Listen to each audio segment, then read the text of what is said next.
ప్రస్తుతం కూటమి తీరు చూస్తా ఉంటే జగన్ని తొక్కడానికి ఇంతకు మించిన బలమైన అస్త్రం లేదు, ఇంతకు మించిన మంచి తరుణం దొరకదు అన్నట్టుగా ఉంది. నిన్నటి వరకు మండలిలో అచ్చెన్నాయుడు గారు మాట్లాడారనో ఇంకొకరు మాట్లాడారనో క్రిస్టియన్ వర్సెస్ హిందూ అనే నినాదం తీసుకొచ్చారో ఒక మత రగడ అనేది. ఇప్పుడు స్వయంగా ముఖ్యమంత్రి చంద్రబాబు నాయుడు గారే ఆయన నోట నుంచి జీసస్ పేరు తీసుకురావడం, మీరు వెంకన్నకి క్షమాపణ చెప్పరా, అదే జీసస్ కైతే యేసుక్రీస్తుకి అయితే క్షమాపణ చెప్తూ వార్త రాస్తారా అంటూ ఒక శ్రీవారికి అపచారం జరిగింది అయినా మీరు పట్టించుకోవట్లేదు అనే దాని మీద ఆయన ఒక ప్రస్తావన తీసుకొచ్చారు. ఇది పూర్తిగా హిందువులకు వ్యతిరేకంగా వైసీపీ లేదంటే జగన్ ప్రవర్తించారు 5 ఏళ్ల పాటు అనే ఒక ఇదే కోణంలో ముందుకు వెళ్ళబోతున్నారా? ఆయన వ్యాఖ్యలు అంటే ఒక ముఖ్యమంత్రి హోదాలో ఉండి అది కూడా సభలో ఈ తరహా వ్యాఖ్యలు చేయడం ఎంతవరకు సమంజసం? ఇదే అంశం మీద చర్చించే ప్రయత్నం చేద్దాం. సార్, వాస్తవానికి రాజకీయం అన్నా ప్రభుత్వం అయినా కుల మతాలకు వ్యతిరేకంగా పనిచేస్తాం అంటారు. ఓకే, ఇప్పుడు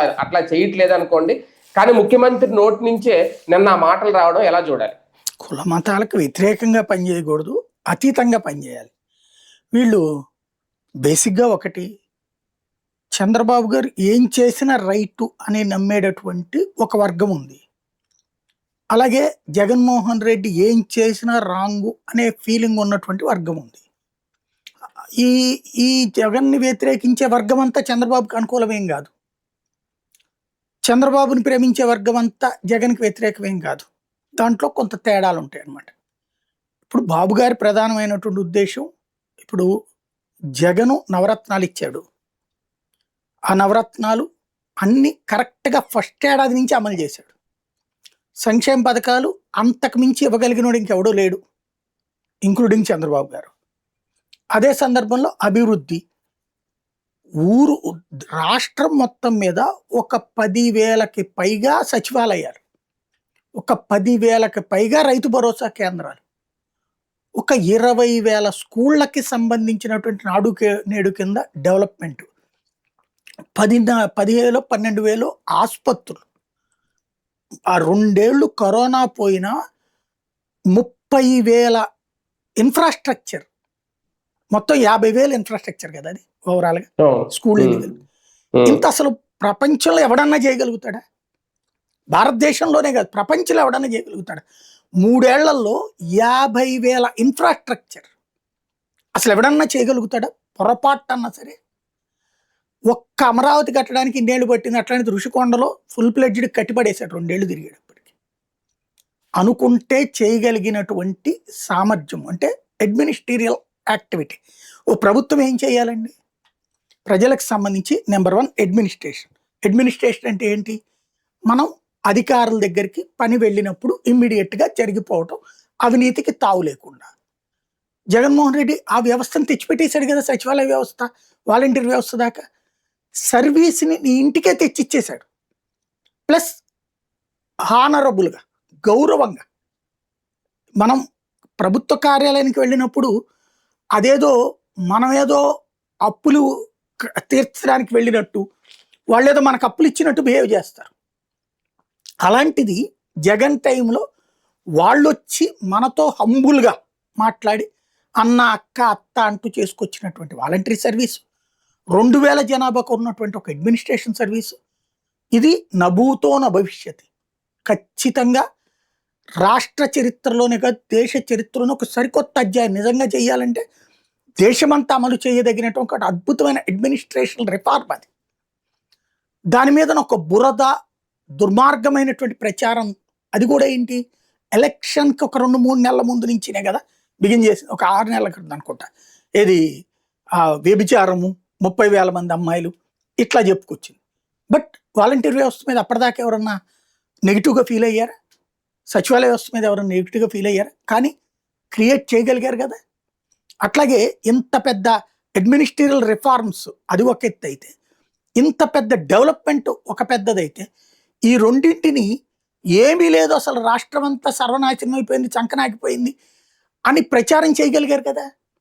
అట్లాగే అప్పులు తీసుకున్నది 45,000 కోట్ల రూపాయలు అయితే ఏడాదికి మొత్తం కలిపితే ఎఫ్ఆర్బిఎం నిబంధనలలో 3% ప్రకారం లెక్క, అది కూడా కరోనా టైంలో 0.5% ఎక్స్ట్రా అప్పు తీసుకోవడానికి అవకాశం ఇవ్వడం వల్ల దాదాపుగా 4 లక్షలు 4.5 లక్షల కోట్ల దాకా అప్పు తీసుకుంటే దాన్ని 14.5 లక్షల కోట్లు, అది కూడా అంతకుముందు చంద్రబాబు అంతకుముందు కాంగ్రెస్ కూడా కలిపేసేసి దానిపైన టోటల్గా 14.5 లక్షల కోట్లు జగనే తీసుకున్నాడని ప్రచారం చేయగలిగారు కదా. అంటే ఒక ఓవరాల్ సినారియోలో ఈ ప్రభుత్వము, ఇప్పుడున్నటువంటి ప్రభుత్వము జగన్ని కంపేర్ చేసి చూస్తే కనుక మిగతా అన్ని పక్కన పెట్టి అసలు హస్తమ శశాంకం తేడా ఉంటుంది. ఇప్పుడు అడ్మినిస్ట్రేటివ్ రిఫార్మ్స్, చంద్రబాబు గారు మంచి అడ్మినిస్ట్రేటర్ అంటారు. ఇప్పుడు అడ్మినిస్ట్రేషన్ ఏముంది? సచివాలయ ఉద్యోగి ఏం బతకాలో, ఎక్కడ బతకాలో, ఎలా చేయాలో అర్థం కావట్లేదు. వాలంటీర్ వ్యవస్థ తీసి పడేశారు. అట్లాగే మళ్ళీ ప్రభుత్వ కార్యాలయాల దగ్గరికి వెళ్ళి లంచాలు ఇచ్చుకునే పరిస్థితి, లేదా రాజకీయ నాయకుడి చేత రికమెండేషన్ చేయించుకుని వెళ్ళి మళ్ళీ లంచం ఇచ్చుకునేటటువంటి కర్మ పట్టేశారు.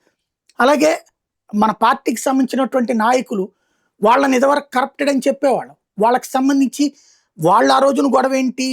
ఇసక తిన్నవ్వలేదు మమ్మల్ని, మందు తిన్నవ్వలేదు మమ్మల్ని అని కదా వాళ్ళు ఆ రోజున జగన్కి వ్యతిరేకం. ఇవాళ అవన్నీ తినేస్తున్నారు, పబ్లిక్ కళ్ళెదురకుండా కనబడుతుంది అక్కడ. ఇవన్నీ రేపు ప్రజల ముందు చర్చకు వస్తే ఏమవుతుంది? ఇప్పుడంతా ఏముండదు, లాస్ట్ 6 months కంపేర్ చేసుకుంటారు. ఈలోపు సంక్షేమ పథకాలు ఆపేశారు వీళ్ళు, చివరిలో ఇస్తారు. ఆ చివరిలో ఇస్తే 5 ఏళ్ళు తీసుకున్న దానికి 6 నెలల ముందు తీసుకున్న దానికి ఉండే తేడా ఉంటుంది కదా, అది వాళ్ళకి ఎంత కన్విన్స్ చేసినా కుదరదు కదా. అలాగే రాష్ట్ర ఆర్థిక పరిస్థితి బాగు చేశానని చెప్దామంటేనేమో లక్షల కోట్ల రూపాయలు ప్రతి ఏడాది అప్పు తీసుకుంటున్నారు కదా వీళ్ళు. కాబట్టి ఆర్థిక పరిస్థితి మేము బాగు చేసామని చెప్పుకోవడానికి ఏం లేదు. అతనికంటే వీళ్ళ అప్పులు ఎక్కువైపోయినాయి, పోగా సంక్షేమం లేదు. ఇవన్నీ రేపు చర్చకి రాకుండా ఉండాలంటే ఒక ఎమోషన్ క్రియేట్ చేయాలి. ఆ ఎమోషనే మతం. ఆ మతమే ఇప్పుడు ప్రస్తుతం ముఖ్యం. నెంబర్ 1 ఏంటంటే హిందుత్వ ఎజెండాని బీజేపీ నుంచి గుంజుకోవాలి. నెంబర్ 2 హిందుత్వ వ్యతిరేకిగా, ద్వేషిగా ఇప్పుడు దేశవ్యాప్తంగా హిందుత్వ చైతన్యం వచ్చినటువంటి వేళ ఆ చైతన్యానికి సంబంధించినటువంటి ఆంధ్రాలోని ఓట్లు బీజేపీకి కాకుండా దాని కేర్ టేకర్ తెలుగుదేశం అనేటటువంటి ఫీలింగ్ కల్పించడంతో పాటుగా జగన్మోహన్ రెడ్డి విలను, మీరు మమ్మల్ని నమ్మకపోయినా పర్లేదు కానీ జగన్ని మాత్రం నమ్మకండి, జగన్ చాలా దుర్మార్గుడు, జగన్ దేవుడి ద్వేషి, జగన్ హిందువుల్ని అన్యాయం చేస్తాడు, వంచి చేస్తాడు, ఇతను ఒక బాబరు అక్బర్ వారసుడు అనేటటువంటి ఒక ప్రొజెక్షన్ క్రియేట్ చేయడం వీళ్ళ ఉద్దేశం. అది మామూలు నాయకులు మాట్లాడుతుంటే ఎక్కట్లేదు కాబట్టి పవన్ కళ్యాణ్ చేత చెప్పిస్తారు, చంద్రబాబు గారు మాట్లాడతారు. అసలు ఇంటెన్షన్ నేను చెప్పిన ఈ ఫినామినా దేశవ్యాప్తంగా హిందువులు పూజారులు ఆందోళన చెందేస్తున్నారా జగన్ మీద ఇంకా ఎందుకు చర్యలు తీసుకోవట్లేదని? అదే వాళ్ళు అది జరుగుంటే తెలిసేది కదా, అప్పుడు కేంద్రమే జోక్యం చేసుకుంది. ఇప్పుడు ఏమైపోయిందంటే ఫస్ట్ ఫేజ్ లో వీళ్ళు సక్సెస్, ఏది జంతు కొవ్వు అన్నప్పుడు దేశం అంతా నమ్మింది. మన ఒక ఆయన ఈనాడులో స్పోర్ట్స్ రాసేవాళ్ళు సుదీర్ఘకాలం, ఆయన మొన్న ఒక పోస్ట్ పెట్టారు. ఆయన పొలిటికల్ పోస్టులు పెట్టరు, సాధారణ స్పోర్ట్స్ గురించి పెడుతుంటారు, డిబేట్స్ అది కూడా స్పోర్ట్స్ దాంట్లో పార్టిసిపేట్ చేస్తారు. ఈవెన్ ఇప్పుడు ఈ స్టార్ వాళ్ళు లైవ్లు వాటిట్లో కూడా ఆయన వాయిస్ అది ఉంటుంది అనమాట. ఆయన మొన్న పెట్టిన ఒక పోస్ట్ చూస్తే నిజంగా గుండె కలుక్కుమంది అనమాట. ఏమనంటే వాళ్ళది కాస్త నార్త్ ఇండియన్స్ వీళ్ళందరూ ఉండేటటువంటి అపార్ట్మెంట్స్ అనమాట హైదరాబాద్. ఇదివరకు లడ్డూ ప్రసాదం తీసుకురాగానే ఎగబడి చేయి జాపి తీసుకునే వాళ్ళం. మొన్న ఒక ఆయన లడ్డు తీసుకొచ్చిస్తుంటే నార్త్ ఇండియన్స్ మేము నాన్ వెజ్ తినము వద్దని చెప్పారు, షాక్ అయ్యానని పెట్టారు ఆయన. ఆయన వేరే తెలుగుదేశం అభిమాని కూడా. చంద్రబాబు గారు అంటే అడ్మినిస్ట్రేటర్ అని ఫీల్ అయ్యేటటువంటి వన్ ఆఫ్ ద జర్నలిస్ట్. ఈనాడు నుంచి వచ్చేవాళ్ళు అంటే ఇంకెట్లా ఉంటుందో కూడా తెలుసు కదా. అట్లా అంటే మనం ఆ విధమైనటువంటిది దేవుడికి మనం ప్రయోజనం చేకూర్చలేదు ఏమి. దేవుడికి ఇంకా భక్తుండి ఇప్పుడు ఆ శ్రీవాణి టికెట్లు తీసేయడం ద్వారా రాజకీయం దగ్గరికి తీసుకెళ్ళాం తప్పించి భక్తుడికి చేతికొచ్చిన నోటుకొచ్చిన ముద్దలాగేసాం. పైగా ఇప్పుడు ఏది ఇవన్నీ అవ్వట్లేదా? పద్దాక ఈ రీల్స్ గోళలు ఇవన్నీ నాన్ వెజ్ ఇవన్నీ అవ్వట్లేదా? ఏం కంట్రోల్ చేసాం? ఎప్పటికప్పుడు యాక్షన్ తీసుకున్నాం. అప్పుడైనా అంతే యాక్షన్ తీసుకుంటారు. ఇంకా వీళ్ళు అదనంగా సాధించింది ఒక వడ భోజనం, అది తప్పించి అద్భుతమైన సాధించింది ఏం లేదు. పైగా తొక్కిసలాట్లో మరణాలు, లేదంటే మొన్న క్యూ లైన్ లో కొట్టుకోవడాలు, నినాదాల స్టేజికి రావడం. ఈవెన్ అదేది మొన్న వైకుంఠ ఏకాదశికి డైరెక్ట్ గా అసలు టికెట్టే ఇవ్వనటువంటి పరిస్థితులకు తెచ్చుకున్నాం. ఇవన్నీ ప్రయోజనం చేకూర్చున్నట్ట, చెడు చేకూర్చున్నట్ట? అదే కదా. ఇది డైవర్ట్ చెయ్యాలంటే అక్కడ ఏమైపోయింది, సిట్ అనేది వీళ్ళకి షాక్ అయింది. సిట్ ఇచ్చిన వేదిక ఎప్పుడైతే అయ్యిందో వీళ్ళ మీద విపరీతమైన వ్యతిరేకత వచ్చింది, అసహ్యం వేసింది జనానికి. ఎందుకంటే జంతు కొవ్వు లాంటిది వినడానికే జుగుప్సగా ఉంటది మనకి. అది లడ్డూలో కలిపేసి మీరంతా తిన్నారన్నటువంటి ఒక ప్రచారం మానసికంగా కుదేలు చేసినటువంటిది కాదని తేలడంతో ప్రతి ఒక్కళ్ళు చాలా రిలీఫ్ ఫీల్ అయ్యారు. దాన్ని మళ్ళీ వీళ్ళు సృష్టించాలనుకుంటున్నారు. దాన్ని ఇంకో కోణంలోంచి తీసుకొచ్చింది ఆ యాసిడ్. ఆ యాసిడ్ ఈ జంతు కొవ్వులతో ఎట్టనే తయారు చేస్తారు, వీళ్ళు చేర్చు పెడితే సరిపోతుంది కదా. జగన్ పిహెచ్డి చేశాడు దాంట్లో అని చెప్పారు. Very good, correct. అతనికి చేయడం చేతే సావట్లేదు. మీరు చేసి నిరూపించి ఇదిగో జగన్ ఇట్లా తయారు చేశాడని చూపించండి. ఆ నెయ్యి అక్కడికి వచ్చింది అన్నటువంటిది. జంతు కొవ్వులు తర్వాత ఈ కెమికల్స్, పామాయిల్ ఇవన్నీ కలిపేస్తే ఒక నెయ్యి తయారవుతుంది అనేటటువంటి ప్రపంచంలో ఏ సైంటిస్ట్ కనిపెట్టని ఒక శాస్త్రం వీళ్ళు కనిపెట్టారు. సిట్ ఆ మాట చెప్పింది అన్నారు. సిట్ చెప్పింది ఏంటి, జంతు కొవ్వు కల్తీ లేదని చెప్పింది. నెంబర్ 1, వీళ్ళ హయాంలోనే వచ్చినటువంటి కల్తీకి సంబంధించినటువంటి ట్యాంకర్ని మళ్ళీ బయటికి వెళ్ళి మళ్ళీ వెనక్కి వస్తే ఓకే చేసేసారని చెప్పింది. మిగతాది వాళ్ళకి సంబంధించి వీళ్ళ ఎలిగేషన్కి ఏం చెప్పింది, వాళ్ళ దగ్గర పాలు లేవు, పాలు కొనుక్కున్న రిసిప్ట్లు లేవు, గేదెలు లేవు, వాళ్ళు కొనుక్కున్నటువంటి చూస్తే పామాయిల్ కొనుక్కున్నారు, లేకపోతే కెమికల్స్ కొనుక్కున్నారు, కాబట్టి వాటితో నెయ్యి తయారు చేసి ఉండొచ్చు అని భావిస్తున్నాం అని చెప్పింది. అదేం పట్టుకోలేదు అక్కడ, అదేం కనిపెట్టలేదు అక్కడ బేసిక్ గా. దాంట్లో వాళ్ళ దర్యాప్తు ఎంతవరకు తేలిందంటే ఏంటి అసలు సుప్రీంకోర్టు వేసిన దర్యాప్తు, జంతు కొవ్వు కలిసిందా లేదా అని, లేదని తేల్చేసింది. ఇక రెండవ అనుమానానికి ఇది అర్థం చెప్పింది. అందుకే ఒక్కడి మీద కేసు పెట్టలేదు కదా వీళ్ళు చెప్పినట్టు. కాబట్టి దాన్ని కవర్ చేయడానికి వీళ్ళు బోళాగా కాస్త మనసుతో మాట్లాడారు, దేవుడు అంటే బాధ్యతతో మాట్లాడారు. వైవి సుబ్బారెడ్డి గాని కరుణాకర్ రెడ్డి గాని మామూలు కల్తీ జరుగుంటే జరుగుండొచ్చు, అట్లా జరిగితే గనక యాక్షన్ అదంతా డిపార్ట్మెంట్ ఆటోమేటిక్ గా తీసుకునే పని. నా నోటీస్కి వస్తే నేనే చర్య తీసుకోమని చెప్పేసి ఇదే టెస్ట్ చేయమని చెప్పాను, ఆ కాగితాలు నాకు ఇవ్వలేదు వాళ్ళు అని చెప్పారు. అది ఏమంటాం మనం, దాన్ని ప్రొసీజరల్ ల్యాప్సెస్ అంటాం. అంటే ఆ తర్వాత ఫాలో అప్ చేయకపోవడం, శాఖాపరమైన లోపం. అది అదొక రకంగా మిస్టేక్, శాఖాపరమైన లోపం అంటాం. కానీ కల్తీ చేశారు అనడం కాదు కదా అది బేసిక్. అది నైతిక బాధ్యత, అది నో డౌట్. వాళ్ళు తీసుకున్నారు, ఒక్క అన్నారు జరిగితే జరుగుండొచ్చు అట్లాంటిదే. దాన్నే అడ్వాంటేజ్ తీసుకుంటున్నారు కానీ వీళ్ళ తప్పును ఒప్పుకోవట్లేదు. ఇక్కడ మేము ఎన్డీడీబీ అని ఇంకా చెప్తున్నారు. ఎస్, ఎన్డీడీబీ ఆ దిక్కుమాలిన రిపోర్ట్ ఇచ్చిన దరిద్రులు తీసుకెళ్లి మొక్కలో ఫస్ట్. ఎందుకంటే ఇన్ని కోట్ల మంది వ్యక్తుల మనోభావాలు గాయపరిచినటువంటి ఆ నివేదిక ఇచ్చినటువంటి ఆ ల్యాబ్ ఉండడానికి అర్హత ఉందా లేదా? కోర్టు కూడా ముందు అదే అడిగింది కదా, సెకండ్ ఒపీనియన్ మీరు ఎందుకు తీసుకోలేదని అడిగింది కదా ఫస్ట్. అది అయిపోయింది, కోర్టు కమిటీ వేసాక తేల్చాక కూడా వీళ్ళు ఇప్పటికే ఎన్డీడీబీ రిపోర్ట్ అదే మాట్లాడాం మేమని చెప్తున్నారు. ఎస్, మీరు మాట్లాడారు. ఇప్పటికైనా అది తప్పని తర్వాత ఎన్డీడీబీ వచ్చిందని ఎందుకు చెప్పట్లా మీరు? ఇది అసలు సమస్య. రెండోది పదే అదే మాట్లాడుతున్నారు. ఇక జగన్ క్రిస్టియన్ కాదని ఎవడన్నాడు, అతను ఏమన్నా చెప్తున్నాడా కాదని? రెండోది ఒక్కసారి గుర్తుకు తెచ్చుకోండి, ఇవాళ ఏ క్రిస్టియన్ అన్నా మాకు అన్యాయం జరిగింది, మేము మత మార్పిళ్ళు చేసుకోవడానికో లేకపోతే మా చర్చిలకి సంబంధించి ఇబ్బంది ఎదురవుతుందని ఇవాళ ఏ క్రైస్తవుడు అన్న బయటకు వచ్చి అడిగాడా? లేదు కదా. జగన్ మీద ఎవరికి కోపం వచ్చింది? క్రిస్టియన్ సంఘాలకు కదా. అనిల్కి జగన్కి ఎందుకు చెడింది? అనిల్ షర్మిల భర్త ఏమన్నాడు అతను? క్రైస్తవానికి అతను సహకరించలేదు కదా గొడవ.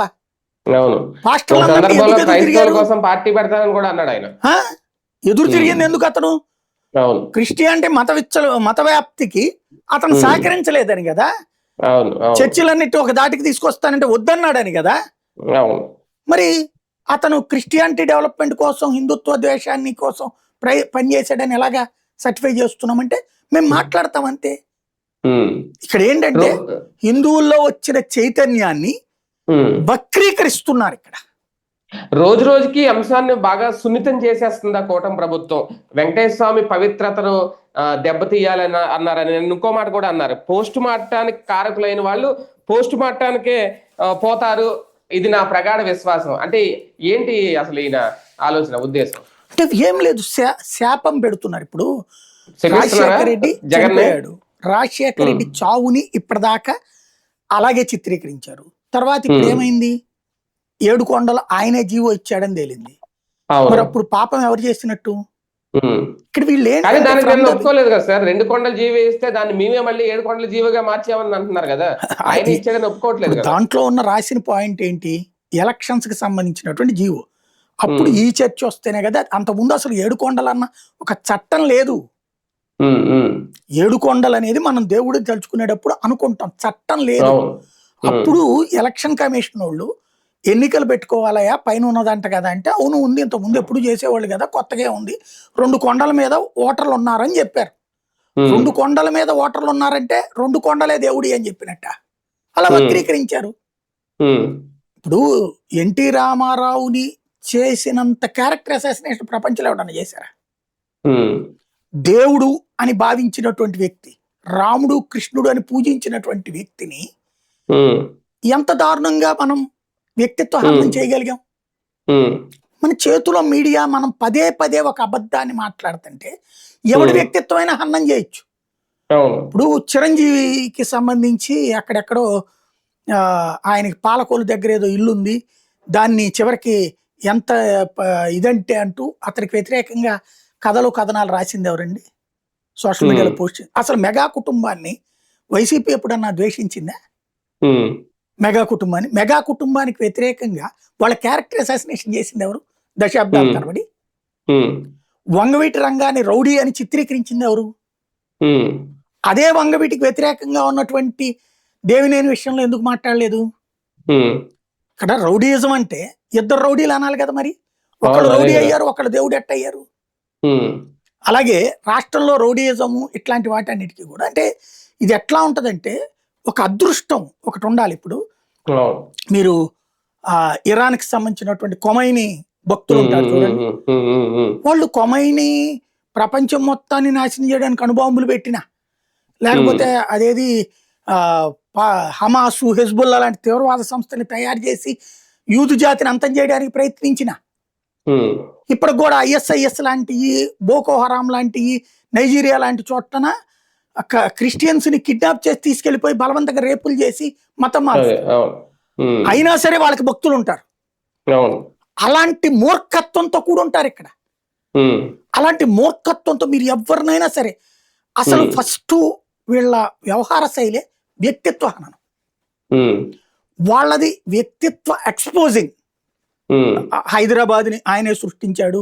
హైదరాబాద్ ఇవాళ ఏది పండగలకి వెళ్తుంటే మొదట భువనేశ్వర్ గారు వెళ్ళడం వల్లే పండగలకి వెళ్ళటం బిగినైంది మహిళలందరూ. అంతకుముందు ఎవరు అన్నం తినేవాళ్ళు కాదు హైదరాబాద్ లో, చంద్రబాబు గారు వెళ్ళాక అన్నం పెట్టారు. అంతకు ముందంతా కూడా వాళ్ళందరూ రోడ్ల మీద నడుక్కు తింటుండేవాళ్ళు, లేకపోతే అదేది గంజి తాగేవాళ్ళు. ఇది ఇది దీన్ని ఏమంటారు? దీన్ని ఒక ఆరాధ్య దైవభావన ఇది. అదే సందర్భంలో ఎదుటి వాళ్ళ పట్ల ద్వేషం. అప్పట్లో కాంగ్రెస్ ను కూడా ద్వేషించేవాళ్ళు, దారుణంగా ద్వేషించేవాళ్ళు, ఇందరి నుంచి అందరిని. ఆ తర్వాత మోడీని ద్వేషించారు, మోడీని ఏ స్థాయిలో ద్వేషించారు, పవన్ కళ్యాణ్ ఏ స్థాయిలో ద్వేషించారు. ఇక్కడ గొప్ప విశేషం ఏంటంటే వీళ్ళు ప్రేమిస్తే ఆ ప్రేమని తట్టుకోలేనంత ఇస్తారు, ద్వేషిస్తే దారుణంగా ద్వేషిస్తారు. కాబట్టి ఆ ద్వేషాన్ని ఇప్పుడు తన వర్గం అంటే ఇక్కడ క్యాస్ట్ కాదు, తనని నమ్మే వాళ్ళందరినీ కూడా జగన్ ద్వేషులుగా మార్చడంతో పాటు పవన్ ని నమ్మేవాళ్ళు, బీజేపీని నమ్మేవాళ్ళు కూడా జగన్ ని ద్వేషించాలి బికాజ్ ఆఫ్ రిలీజియన్ అన్నటువంటి పాయింట్ ప్రధానంగా చంద్రబాబు గారి స్టైల్ ఆఫ్ ఫంక్షనింగ్ ఇక్కడ. అది ఇక్కడ జరుగుతున్నది. అందుకే ఇంకా పదే పదే ఇంకా ఇదే మత రగడే కంటిన్యూ చేయాలనుకుంటుందేమో కూటమి బేసిక్ వరకు. మేము దేవుడికి ఇది చేశామని చెప్పుకోవడం కాకుండా, చంద్రబాబు గారు లోకేష్ గారు ఇలా ఉంటారు, మేము గుడికి వెళ్తాం, దండం పెట్టుకుంటాం, మా పుట్టినరోజులకి డబ్బులు ఇస్తాం కదా. ఇప్పుడు రాజశేఖర రెడ్డి సీఎం గా ఉండగా 7 కొండలది ఒకటి, అదే సమయంలో రాజశేఖర రెడ్డి సీఎం గా ఉండగానే కదా రాష్ట్ర వ్యాప్తంగా ఉన్నటువంటి ఆలయాల్లో అన్యమత ప్రచారం నిషేధించింది. ఆయన క్రిస్టియన్ డెవలప్ చేసుకోవాలనుకుంటే అన్యమత ప్రచారం నిషేధం ఎందుకు పెడతాడు? ఎలా చేయాలి కదా. అంతకుముందు జాయిన్ చేసుకున్న రిక్రూట్మెంట్, ఇప్పుడు ముస్లింలు క్రిస్టియన్స్ ఉద్యోగులు ఉన్నారు చూడండి, అది ఎవరు రిక్రూట్ చేశారు? చట్టబద్ధంగా రాజ్యాంగబద్ధంగా రిక్రూట్ అయింది. అందుకనే కోర్టు కూడా వాళ్ళని తీసేయలేకపోయింది. రాజశేఖర్ రెడ్డి వచ్చాక ఈ విధానాన్ని రద్దు చేశాడు. ఓన్లీ హిందువులు మాత్రమే అందులో ఉండాలనే చట్టం తెచ్చాడు. తెస్తే దాని మీద సుప్రీంకోర్టు దాకా వెళ్ళారు. సుప్రీంకోర్టు కూడా కొట్టేసింది. ఖచ్చితంగా రాజశేఖర రెడ్డి చట్టం కరెక్ట్ అండి, అది ఆధ్యాత్మిక చట్టం కరెక్ట్ అని చెప్పింది. అది రాజశేఖర రెడ్డి తెచ్చిందే కదా. అది చంద్రబాబు ఎందుకు తేలేకపోయాడు ఆయన సీఎం గా ఉన్నప్పుడు? ఇది ఎన్టీ రామారావు ఎందుకు తేలేకపోయాడు ఆయన సీఎం గా ఉన్నప్పుడు? అది దేవుడే రాజశేఖర రెడ్డితో చేయించాడు. ఎందుకు? ఆ అభాండం పట్టం వల్ల అతను చచ్చినట్టు తనను తాను ప్రూవ్ చేసుకోవడానికన్నా ఇది చేశాడు. గుడ్. నెంబర్ 1. భక్తులు చేయలేకపోయింది, వీళ్ళు చెప్పినట్టు విశ్వాసులు, వేరే మత విశ్వాసులు చేశారు. భగవంతుడే అలా చేయించాడు అనుకోవచ్చు కదా మనం. ఆ పుణ్యం ఒకటి ఉంటది కదా. నెంబర్ 1. నెంబర్ 2, అదే రాజశేఖర రెడ్డి ఉండగానే అంతకుముందు ఎప్పుడు తిరుమల దేవుడికి సంబంధించి సమక్షంలో పెళ్లి చేసుకోవాలంటే సాధ్యం అయ్యేదా మనకి? రాజశేఖర రెడ్డి ఉండగా వెంకటేశ్వర స్వామి విగ్రహాలు ఓళ్ళ దగ్గరికి తీసుకొచ్చి పెళ్లిళ్ళు చేశారా లేదా? ఎంతమంది దంపతులు అయితే అంతమందికి తిరుమల తిరుపతి దేవస్థానం తరపున పట్టు వస్త్రాలు ఇచ్చి, అమ్మాయికి పట్టు చీర, అబ్బాయికి పట్టు పంచ, అట్లాగే ఆ భోజనాలు అటు 50 మందికి ఇటు 50 మందికి, ప్లస్ అర్చకుడి ఖర్చులన్నీ వాళ్ళే పెట్టుకున్నారు కదా. టెంటు గింటు మొత్తం వాళ్ళే వేసి పెట్టారు కదా. ఆ తర్వాత ఆ సిస్టమ్ బాగా ఖర్చు ఎక్కువ అయిపోతున్న నా ఓటర్లను స్టోరీలు చేశాక కొండపైన శాశ్వతంగా పెట్టారు కదా. ఇవాళ కొండపైన అతి తక్కువ ఖర్చుతో పెళ్లి చేసుకోవచ్చా లేదా? మనం ఇవాళ ఇంటి దగ్గర పెళ్లి చేసుకోవాలంటే 1,00,000 నుంచి దాదాపు మినిమం 25,000, పేదలు సైతం 10,000 ఇవ్వాల్సి వస్తుంది పెళ్లికి కదా. ఇక 50,000, 1,00,000 తీసుకుంటున్నారు కదా. కొండపైన ఎంత తీసుకుంటారు ఒకసారి చెక్ చేయమనండి. ఎవరు పెట్టారు ఈ సిస్టమ్? అన్నప్రాసనలు, బారసాలు ఇవన్నీ మన ఇంటి దగ్గర పంతులు గారికి ఎంత ఇస్తున్నాం, కొండపైన ఎంత ఇస్తున్నారు చూడండి. వెంకన్న సమక్షంలో ఆ సదుపాయం కల్పించినాడు ఎవడు? రాజశేఖర రెడ్డి టైంలోనే కదా. ఇవన్నీ వైసీపీ చెప్పుకోవాలేమో జనాలకి. వాళ్ళకి శాతయ్య సావదు, వాళ్ళకి తెలిసి సావదు. తెలుసో లేదో కూడా నాకు తెలియదు. వాళ్ళు ఎందుకంటే దీని మీద పెద్దగా ప్రచారం చేసుకోలేకపోతున్నారు. వాళ్ళకి అసలు ఏది ప్రచారం చేసుకోవడం చేత కాదు. వాళ్ళు మీడియా అంటే ద్వేషం, లేకపోతే మీడియా అంటే నిర్లక్ష్యం వాళ్ళకి. ఆ సోషల్ మీడియాలో తిట్టిపోసే వాళ్ళని నలుగురిని ఎంకరేజ్ చేసుకుంటూ కూర్చుంటారు. అది వాళ్ళ దురదృష్టం. రెండోది, అక్కడే ఇప్పుడు అన్న ప్రసాదాలు అంతకుముందు క్యూ లైన్లలో టోకెన్ ఇస్తే భోజనాలు. ఇవాళ రోజున అక్కడ భోజనాలు టోకెన్ లేకుండా మరి వచ్చింది రాజశేఖర రెడ్డి టైంలోనే కదా. మరి అక్కడ ఎందుకు ప్రొజెక్ట్ చేసుకోలేదు? ఇవన్నీ జరిగినాయి కదా. ఇప్పుడు ఇతను వచ్చాకనే శ్రీవాణి సిస్టమ్ ఎప్పుడు వచ్చింది? ఇతను వచ్చాకనే కదా.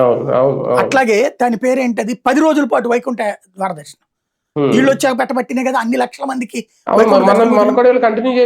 అదే మరి నేను అనేది, ఆ 2 మీ వల్ల ఎందుకు కాలేదు? 16 ఏళ్లలో 14 ఏళ్లలో శ్రీవాణి ఎందుకు మీకు ఆలోచన రాలేదు?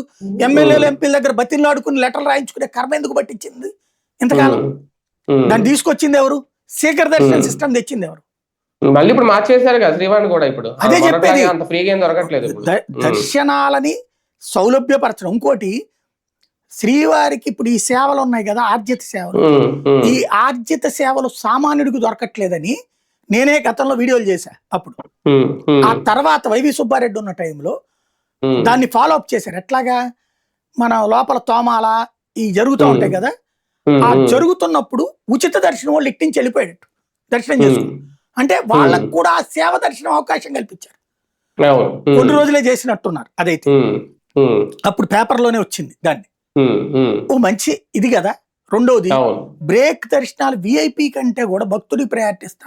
బ్రేక్ దర్శనం 10:30కి తెచ్చి, ఇదివరకు ఏంటి, సుప్రభాతము, తోమాల, అర్చనానంతర సేవ, బ్రేక్ దర్శనము, బ్రేక్ L1, L2, L3.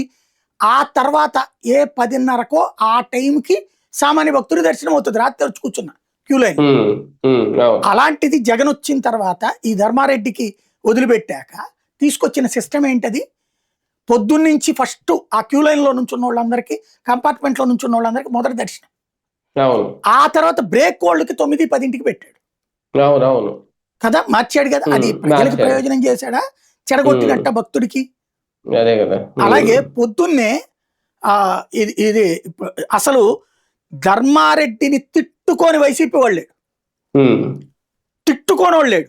ఎందుకో తెలుసా, ఇంతకు ముందు L1, L2, L3. L1 అంటే ఇంతకుముందు నేను చెప్పా, చటారిచ్చి తీర్థం ఇస్తారు, 30 మందిని నుంచోబెట్టి దర్శనం ఇస్తారు. L2 అంటే చటార్ ఒక్కటే ఇస్తారు, తీర్థం ఇవ్వరు. L3 అంటే దర్శనం చేసుకుంటూ వెళ్ళటం. అప్పట్లో ఆ సిస్టమ్ అంతా తీసిపడేశాడు అతను. తీసిపడేసి ఈ ఎమ్మెల్యే లెటర్లు వాళ్ళు వస్తే డైరెక్ట్ గా దర్శనం ఆ ముందు నుంచి బ్రేక్ లో, మిగతా వాళ్ళందరికీ కూడా ఆ జేవిజువల్ తర్వాత ఆ కింద ముందు నుంచి యువతలకు తిప్పేశాడు. దీని దగ్గర నుంచి స్వామివారికి సంబంధించిన కార్యక్రమం యువతల దగ్గర నుంచి, అంటే 2వ గడప దగ్గర నుంచి యువతలకి తిప్పేశాడు. అది తిట్టుకోనోడు లేడు వైసీపీ వాడు. అలాంటి వ్యవహారం అప్పుడు నడిచింది. ఏ వైసీపీ హిందూ కార్యకర్త సంతోషపడలేదు జగన్ చేసిన చర్యల వల్ల. కానీ సామాన్యుడికి దర్శనమైంది, బాగా జరిగింది. అప్పుడు ఈ అన్నదానాలకు సంబంధించినటువంటిది అవి కూడా టిఫిన్లు, పొద్దున పుట్ట టిఫిన్లు ఇవన్నీ కూడా వచ్చినాయి కదా అప్పుడు. బేసిక్ గా అప్పుడు ఏమన్నా అపచారం జరిగినాయా వాటిట్లో? అపచారపు ప్రచారం ఇప్పుడు చేస్తున్నాం మనం. అప్పుడు ఇదే చంద్రబాబు గారు కూడా లడ్డు తిన్నారు కదా, ఇదే పవన్ కళ్యాణ్ గారు లడ్డు తినలేదా? నరేంద్ర మోడీ లడ్డు తినలేదా? అక్కడ ఆ టైంలో హైకోర్టు జడ్జిలు, సుప్రీంకోర్టు జడ్జిలు లడ్డు తినలేదా? తేడా వస్తే వాళ్ళకి ఎవరికి తెలియదా?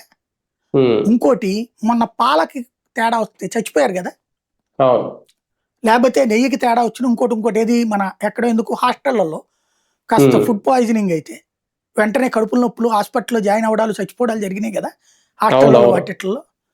మరి 20 కోట్ల లడ్డూల్లో జంతు కొవ్వు, దాని పేరేంటది, బాత్రూమ్ యాసిడ్ కలిపితే ఎవరికి ఏం కాలేదు. దీన్ని ఏం చెప్తున్నారు అంటే అది లేదు అని అనకుండా భగవంతుడి మహిమ. భగవంతుడు ఇంకో మహిమ ఏం చూపెట్టారంటే, పాపం ఆ ఎదురుగుండా చేస్తంటే కంట్రోల్ చేయకుండా ఆయన 5 ఏళ్ళు అయిపోయాక చంద్రబాబుని అధికారంలోకి తీసుకొద్దాం, జగన్కి 11 సీట్లు ఇస్తే అప్పుడు జగన్ని దెబ్బకొట్టాడు. అంటే 40% మందితో మరి ఓట్లు అట్లా ఇచ్చాడు అదే దేవుడు. మరి క్రిందసారి చంద్రబాబుకి 23 సీట్లే వచ్చినాయి కదా. అప్పుడు మరి చంద్రబాబు గారు ఏ పాపం చేసినట్టు అందులో? ఏమన్యాయం చేసినట్టు గుడికి? మరి ఎందుకు ఓడగొట్టినట్టు? అప్పుడు జగన్ ఇట్టా చెప్పడం జాతకాలేదే, యేసు ప్రభుకి అన్యాయం చేశాడు, లేకపోతే మా అల్లాకి అన్యాయం చేశాడని. ఎందుకు ఇట్లా మాట్లాడుతున్నామంటే ఇవన్నీ మనం అన్నాం అనుకోండి, చాలా దుర్మార్గంగా చిత్రీకరిస్తారు, తిడతారు, బూతులు. కానీ మనం ధర్మాన్ని ఎందుకు నమ్మట్లేదు, మన ధర్మాన్ని ఎందుకు చెడగొడుతున్నాం? ఇక్కడ దేవుడి యొక్క విశ్వాసాన్ని దెబ్బతీస్తున్నాం మనం. 5 సంవత్సరాలు దేవుడి దగ్గర కల్తీది జరిగింది తిన్నారనేటటువంటి ఒక దుష్ప్రచారం ఏదైతే ఉందో, కల్తీ మామూలుగా ఇప్పుడు కూడా మనం చెప్తాం, మన బియ్యంలో కల్తీ ఉంది, లేకపోతే కూరల్లో కల్తీ ఉంది, ఇవన్నీ అవి ఎవడు ఉద్దేశపూర్వకంగా చేసేవి కాదు. వాటిట్లో దొరికినప్పుడు పట్టుకుంటారు, నడుస్తుంటది. హోటళ్లలో దొరికిన ఇవన్నీ ఏం చేస్తారు, కావాలని ఎవడన్నా చేస్తాడా? దాంట్లో ఆ కోణంలో నుంచి మీరు అనంటే అభ్యంతరం లేదు. కానీ పర్టికులర్ గా కావాలని క్రైస్తవాన్ని వ్యాప్తి చేయడం కోసం ఇలా చేశాడు అనేటువంటి, ఇప్పుడు ఎన్ని గుళ్ళు, 2,500 గుళ్ళు కట్టించాడు. అప్పుడు ఇంకో 2,000 గుళ్ళు అండర్ కన్స్ట్రక్షన్ ఉండగా శ్రీవాణి ద్వారా వీళ్ళు ఆపేశారు బిల్లులు. ఇప్పుడు వీళ్ళు కట్టిస్తామంటున్నారు. దేశవ్యాప్తంగా గుళ్ళ కాన్సెప్ట్ ఎవరు పెట్టారు? ఇంతకుముందు రాజశేఖర రెడ్డి ప్రారంభించాడా, అంతకుముందు ప్రారంభించారా? ఇవన్నీ ఏంటంటే తిరుమల అనేటటువంటిది కోట్లాది మంది సెంటిమెంట్ తో ముడిపడి ఉన్నది. ఆ సెంటిమెంట్ నుంచి రాజకీయ లబ్ధి పొందాలనుకోవడంలో తప్పులే. మేము మంచి భక్తులం, అతను క్రిస్టియన్ అని చెప్పుకోండి, తప్పులే. కానీ దేవుడి కార్యక్రమాలని, దేవుడి కార్యకలాపాలని నెగిటివ్ ప్రచారం చేయడం ద్వారా, అతన్ని క్రిస్టియన్ కాబట్టి ఇలా చేశాడని చెప్పడం కోసం 5 సంవత్సరాల పాటు దేవుడికి అపచారం చూస్తూ ఉన్నాడు అన్నటువంటి దైవత్వం మీద అపనమ్మకాన్ని సృష్టించద్దు మీరు. దేవుడికి సంబంధించినటువంటి విశ్వాసం మీద వీళ్ళు సృష్టించినంత అపనమ్మకం ఎవడు సృష్టించలేదు. క్రైస్తవ సంఘాలు ఇన్ని సంవత్సరాలు చేయలేని తప్పు ఇప్పుడు చేసాం మనం. ముస్లిం సంఘాలు ఇన్ని సంవత్సరాలు చేయలేని తప్పు ఇప్పుడు మనం చేసాం.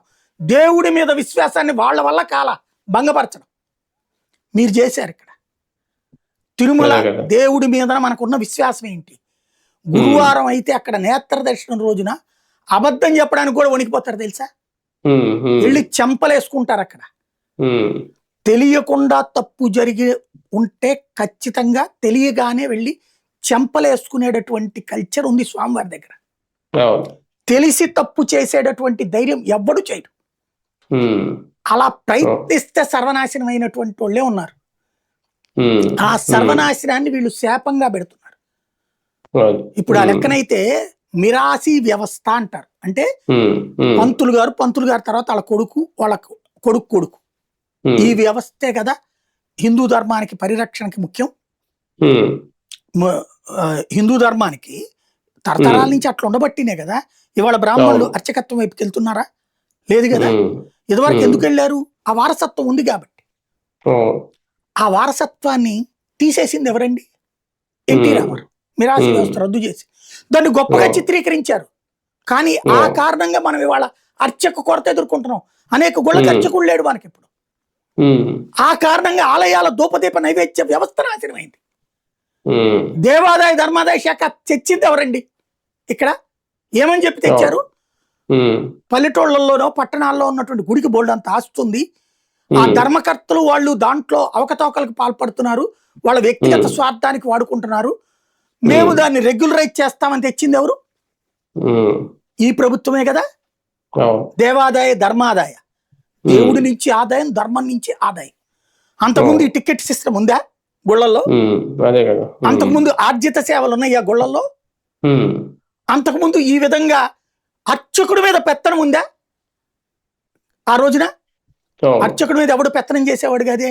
అవును. ఊరి పెద్దలు కూడా కూర్చుని అయ్యా పంతులు గారు అంటే రాగానే ఆయనకి నమస్కారం పెట్టి కూర్చోబెట్టి అయ్యా ఏం చేయమంటారని అడిగేవాళ్ళు కదా. అవును. ఇవాళ అవును. అర్చకుడిని అవహేళన ఉమ్, చేసే స్థాయిలో అధికారం ఉన్నాడు, అదే కదా. రాజకీయ నాయకుడు ఉమ్, ఉన్నాడు. ఉమ్, ఈ మొత్తానికి కారణం నాటి మిరాసి వ్యవస్థ రద్దు. ఉమ్, చివరికి వాళ్ళ పంతుళ్ళు లేని పరిస్థితి తెచ్చారు. అవును. ఈ పాపం అంతా ఎవరిదండి? రాష్ట్రంలో ఉమ్, అవును. ఎవరు తెచ్చారు దీనికి ఇవన్నీ? దీనికి ఎవరు క్షమాపణ చెప్పాలి? వెంకట ముందు. అసలు ఆ వ్యవస్థని ఉమ్, దేవాదాయ దేవుడి భూములు ఇప్పుడు ఉమ్, మొన్న కూడా ఇచ్చి ఉమ్, పడేశారు కదా ఎవడికో. అవును. అవును. అవును. దేవుడి భూములు అప్పనంగా ఇచ్చేస్తుంది ఎవరు? ఉమ్, దేవుడికి దేవాదాయ శాఖని అదొక క్యాజువల్ గా వాడేస్తూ అక్కడేమో అపచారం. అతను భయపడ్డాడు వాస్తవంగా. అవును. ఒక మాట ఒప్పుకోవాలి, Rajasekhar Reddy, Jaganmohan Reddy Christians, no doubt at all. Um, వాళ్ళు ఆ క్రైస్తవులు కావడం వల్ల హిందువుల నుంచి మనం వ్యతిరేకత రాకూడదన్న ఉద్దేశంతో మరింత భక్తిభావంతో ఉన్నారు అక్కడ. అది అవును. ఎవరు చెప్తే అది చేసేయమన్నారు అక్కడ. ఉమ్, ఉమ్, ఆ సందర్భంగా ఎవరన్నా స్వార్థానికి పనిచేస్తే అది వాళ్ళ పాపం. అంతే. అవును. వాళ్ళుగా అయితే అది చెడగొట్టాలనుకోవాలి అక్కడ. ఉమ్, అదే. ఇంకొంచెం అవును. దానికి ఇచ్చేశారు. ఎందుకు? మనం హిందువులమే కాబట్టి మన గుడికి మనం చెప్పుకునేది ఏంట్లే అనుకున్న వీళ్ళు అని కంటే కూడా ఉమ్, క్రిస్టియన్ ఉమ్, కాబట్టి వాళ్ళు భయపడి తెచ్చిన చట్టం అది. ఏది? ఉమ్, అన్యమత ప్రచారం. అవును. అది అవును. ఎన్టీ రామారావు దేలా, జగన్మోహన్ రెడ్డి ఇదే ఇతని దేలా, చంద్రబాబు నాయుడు దేలా, ఉమ్, ఏ కాంగ్రెస్ హిందూ ముఖ్యమంత్రి దేలా, రాజశేఖర రెడ్డి తెచ్చాడు అవును. భయంతో. అవును. అవును. మిరాసి వ్యవస్థ పునరుద్ధరించాడు రాజశేఖర రెడ్డి వచ్చి. అదే కదా. దాన్ని అవును. మళ్ళీ చంద్రబాబు నాయుడు రద్దు చేశాడు. అవును. చేసి వాళ్ళ పేరేంటి అప్పుడు ఉన్నటువంటి తిరుమల గుడికి సంబంధించిన అన్న తమ్ముల్ని వాళ్ళని తీసేశాడు కదా చంద్రబాబు. ఉమ్, ఉమ్, మళ్ళీ జగన్మోహన్ రెడ్డి వచ్చి ఇచ్చాడా లేదా వాళ్ళకి పదవులు? ఉమ్, ఉమ్, మిరాసి వ్యవస్థ మళ్ళీ పునరుద్ధరించాడు కదా. అవును. అవును. ఉమ్, ఉమ్, మిరాసి వ్యవస్థ ప్రతిసారి తెలుగుదేశం పీకేయడం, వైసీపీ జగను లేకపోతే రాజశేఖర రెడ్డి ఉన్నప్పుడు తీసుకురావడం. అంటే ఉమ్, వంశపారంపర్య అర్చకత్వానికి అవకాశం కల్పించడం. అవును. ఎక్కడ ఇవన్నీ అదే అసలు కదా. చర్చ ఎంతమందికి తెలుసు అసలు ఈ సంగతి అంతా కూడా?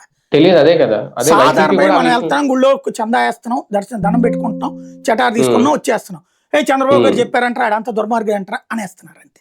ఉమ్, బట్ ఇంత పెద్ద డీటెయిల్డ్ గా అబ్జర్వ్ చేస్తే కథ ఉంది. వీళ్ళకు ఉన్న అది. ఏకైక సమస్య ఏంటంటే ఆ క్రిస్టియానిటీ. నేనైతే ఉమ్, ఖచ్చితంగా పక్కా హిందుత్వాన్ని సమర్థించేవాడిగా ఈ ఉమ్, తేడా చూసిన నేను అంటాను, అది భగవంతుడు వాళ్ళ చేత చేయించాడంట. అది అంతే. వీళ్ళకి చేసే ఫీలింగ్ రాదు, అవును. వాళ్ళ చేత చేయించాడంట. ఇప్పుడు ఇదే ఉమ్, లడ్డు, ఇదే అన్నప్రసాదం, ఇవే విషయాలు నేనే జర్నలిస్ట్ గా బయట పెట్టాను. అప్పుడే అవును. చర్యలు తీసుకుంది అది.